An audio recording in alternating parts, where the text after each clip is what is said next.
আসসালামু আলাইকুম প্রিয় viewers. SK Saif media YouTube channel এবং ফেসবুক পেজের পক্ষ থেকে আপনাদেরকে জানাই আন্তরিক শুভেচ্ছা এবং অভিনন্দন। আপনাদেরকে নিয়ে আসলাম আমাদের ছাদ বাগানের এক অংশ দেখাতে। প্রিয় ভিউয়ার্স, দেখেন কত সুন্দর ছাদের উপরে সবজি চাষ হচ্ছে। এখানে ধুমো গাছে অনেক ধুমা হয়েছে। আমরা প্রায় 5-7টা গতকালকে তুলে ফেলেছি ধুমো, এজন্য ধুমো আপনাদেরকে দেখাতে পারলাম না। এবার দেখেন ঝিঙ্গা গাছে অনেক ঝিঙ্গা হয়েছে। মোটামুটি 5-7 দিন পরই আমাদের এখান থেকে তোলা যায়।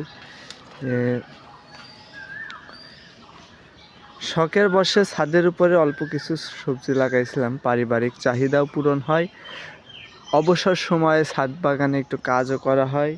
প্রিয় ভিউয়ার্স, দেখেন এই 200 টাকা কেজি মরিচের বাজারে আমাদের কাছে কি সুন্দর মরিচ ধরছে।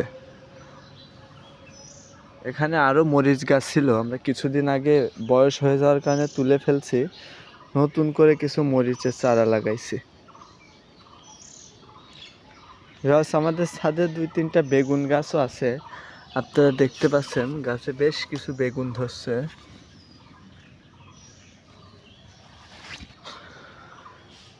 এরপর আসেন করল্লা গাছ, বরবটি গাছ। করল্লা এক চালান খাওয়া শেষ, নতুন করে আবার করল্লা ধরতেছে।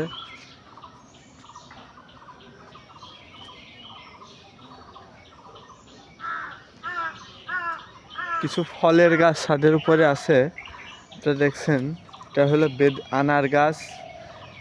পর্যাপ্ত পরিমাণ ফুল আসছে, দেখা যাক কয়টা টেকে শেষ পর্যন্ত।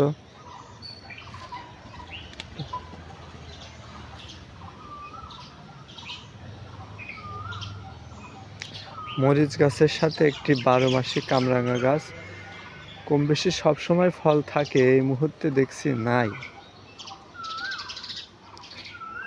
মালটা গাছটাই অনেক ফুল এবং ফল ধরছিল, কিন্তু কয়দিন যে খরা গেল, খরার কারণে গাছে পানি না দিতে পারার কারণে ফলগুলো অধিকাংশ ঝরে গেছে। ভিউয়ার্স, আপনারা দেখছেন আমাদের মরিচ গাছের সাথে আরেকটি আমড়া গাছ, অতি ছোট অল্প বয়সের আমড়া গাছ, কিন্তু মুকুল চলে আসছে, আশা করা যায় আমরা ধরবে গাছে। দেখছেন আমাদের এখানে মেটে আলু গাছও আছে।